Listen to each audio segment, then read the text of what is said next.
ये एक ऐसे बॉक्सर की कहानी है जो बहुत ही मुफलिसी में पला बढ़ा था। उसका बचपन बहुत ही गुर्बत में गुजरा था, लेकिन 20 साल की एक छोटी सी उम्र में वह इतनी बुलंदी पर पहुंच गया कि पूरी दुनिया में छा गया। सिर्फ 20 साल की ही उम्र में वो बॉक्सिंग का सबसे बड़ा एजाज विश्व हैवीवेट चैंपियन का खिताब अपने नाम कर लिया और इसी के साथ वो दुनिया का पहला सबसे कम उम्र में खिताब जीतने वाला बॉक्सर बन गया। उससे पहले ये एजाज किसी को हासिल नहीं हुआ था। इतना ही नहीं, दुनिया में बॉक्सिंग के 3 बड़े एजाज होते हैं: WBC world boxing council, WBA world boxing association, IBF international boxing federation. ये तीनों बड़ा एजाज अपने नाम कराने वाला वो दुनिया का पहला बॉक्सर बन गया। Michael Gerard Tyson. Mike Tyson का जन्म 30 जून 1966 को न्यूयॉर्क के ब्रुकलिन में हुआ था। माइक जब बहुत छोटे थे तभी उनके पिता उनकी मां को छोड़कर चले गए। उस वक्त माइक के अलावा उनकी बहन और उनके एक भाई भी थे। 3 छोटे बच्चों को लेकर परवरिश करना बहुत मुश्किल था एक मां के लिए। ऐसे में जब सर पर बाप का साया न रहे तो बच्चों की परवरिश कैसी होगी, समझ सकते हैं। बचपन में ही माइक गलत संगत में पड़ गया। अब उसका काम झगड़ा करना, चोरी करना, यहाँ तक कि मुंशियात के धंधे भी करना, यानी कि हर बुरी आदत में फंसता चला गया। माइक बचपन में साफ आवाज़ में बात नहीं कर पाता था, जिसकी वजह से बच्चे अक्सर उसका मजाक उड़ाया करते थे, जिसके नतीजे में माइक का हमेशा बच्चों से झगड़ा हो जाता था और माइक बुरी तरह से पीट देता था। जो भी बच्चा उसका मजाक उड़ाता था, माइक अक्सर अपनी छोटी छोटी आपराधिक गतिविधियों को लेकर पुलिस के साथ परेशानी में रहता था। और सिर्फ 13 साल की उम्र तक ही उसे 38 से अधिक बार गिरफ्तार किया जा चुका था। माइक टाइसन के बुरे व्यवहार की वजह से उन्हें न्यूयॉर्क के एक सुधार स्कूल, जिसका नाम था टायान स्कूल फॉर बॉयज़, में दाखिल कराया गया। टायान स्कूल में बॉबी स्टीवर नाम का एक शख्स था जो शौकिया मुक्केबाज था और वो बच्चों को मुक्केबाजी का प्रशिक्षण देता था। माइक टाइसन चाहता था कि बॉबी स्टीवर उसे वो सब कुछ सिखा दे जितना वो जानता था, और बॉबी भी माइक की बॉक्सिंग में दिलचस्पी और उसके अंदर की क्षमता को देखकर उससे बहुत खुश था। माइक को बॉक्सिंग सीखने का जुनून सवार था। वो अक्सर अंधेरे में बिस्तर से उठकर अभ्यास करने के लिए चला जाता था। 1980 में बॉबी ने महसूस किया कि वो टाइसन को वो सब कुछ सिखा दिया है जितना वो जानता था। कई महीनों की ट्रेनिंग देने के बाद बॉबी एक दिन माइक को न्यूयॉर्क के बॉक्सिंग क्लब लेके जाता है और उसे कश डिमेटो से मिलाता है। कश डिमेटो उस वक्त बॉक्सिंग का सबसे फेमस ट्रेनर था। जब कश माइक को एक बॉक्सर के साथ बॉक्सिंग करते हुए देखता है तो उसकी बॉक्सिंग से काफ़ी इम्प्रेस हो जाता है और वो माइक को अपने पास रखने का फैसला करता है और उसे अपने घर ले जाता है। दरअसल कश अपने फेमस बॉक्सर को अपने घर पर ट्रेनिंग देता था और माइक भी अब से उसका फेवरेट हो चुका था, इसलिए वह उसे घर ले गया था। कश इससे पहले बहुत से फाइटर को अपने घर में जमा करके रखा था। बहरहाल कश माइक को एक प्रोफेशनल बॉक्सर बनाने के लिए उसे ट्रेनिंग देना शुरू कर देता है और अभी कुछ ही दिन बॉक्सिंग शुरू हुए थे कि माइक को पता चलता है कि उसकी मां का डेथ हो गया। इसलिए माइक अपने घर ब्रुकलिन सिटी चला जाता है। उस समय माइक की उम्र सिर्फ 16 साल की थी, इसलिए उसे अपने मां की डेथ से उसे बहुत सदमा लगा था, लेकिन उसके बावजूद भी वो ब्रुकलिन में ज़्यादा समय तक रुका नहीं और अपनी ट्रेनिंग पूरी करने के लिए वापस न्यूयॉर्क आ जाता है। Mike Tyson boxer Muhammad Ali का बचपन से ही बहुत बड़ा फैन था। 1984 में माइक ने ओलंपिक ट्रायल के लिए प्रशिक्षण लेना शुरू किया था। 6 मार्च 1985 को जूनियर ओलंपिक में माइक पहली बार बॉक्सिंग फाइट करने वाला था। यह मुकाबला माइक टाइसन और हेक्टर मर्सिडीज के बीच होने वाला था। माइक टाइसन मर्सिडीज को पहले ही राउंड में हराकर मुकाबला जीत जाता है। माइक का फाइट देखकर सभी लोग हैरान थे, क्योंकि माइक ने सिर्फ 8 सेकंड के अंदर ही मैच जीत लिया था। माइक टाइसन की ताकत, तेज मुक्के और बेहतरीन बचाव क्षमता विरोधियों को डरा दिया था। माइक टाइसन ने अपने सामने वाले को पहले ही राउंड में नॉकआउट करने की क्षमता की वजह से उन्हें आयरन माइक और किड डायनामाइट के नाम से जानना जाने लगा था। माइक अब बहुत फेमस होने लगा था।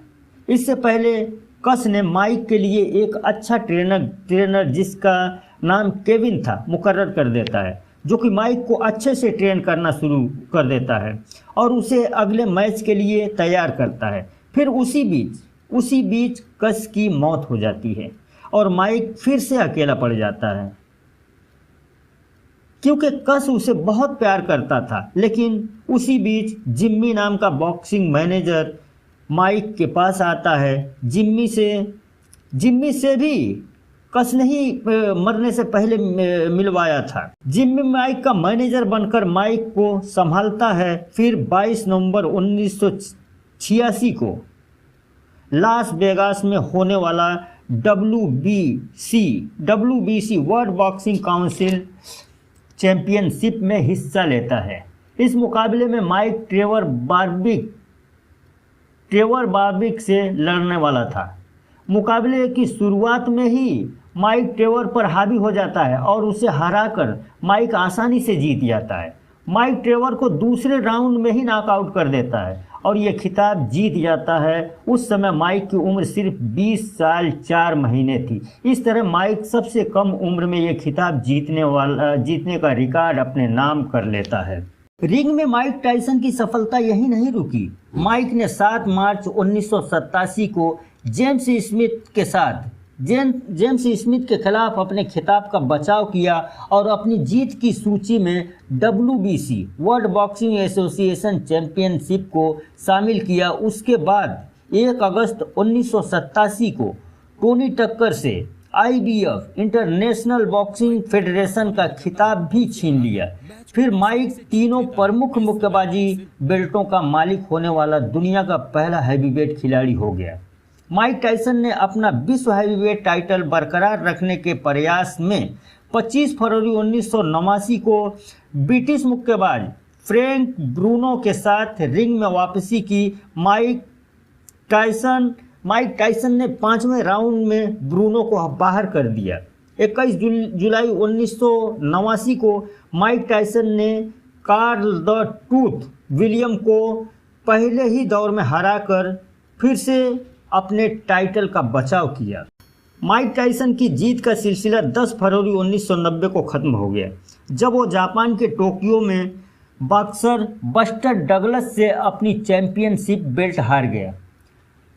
टाइसन ने 8वें राउंड में डगलस को ज़मीन पर गिरा दिया, लेकिन डगलस फिर से वापसी की और 10वें राउंड में टाइसन को हरा देता है। इस तरह टाइसन को पहली मर्तबा नॉकआउट होकर रिंग से बाहर जाना पड़ा। ये देखकर लोग हैरान हो जाते हैं, क्योंकि माइक के करियर की ये पहली हार थी। फिर 1 साल बाद 19 जुलाई 1991 में माइक टाइसन पर मिस ब्लैक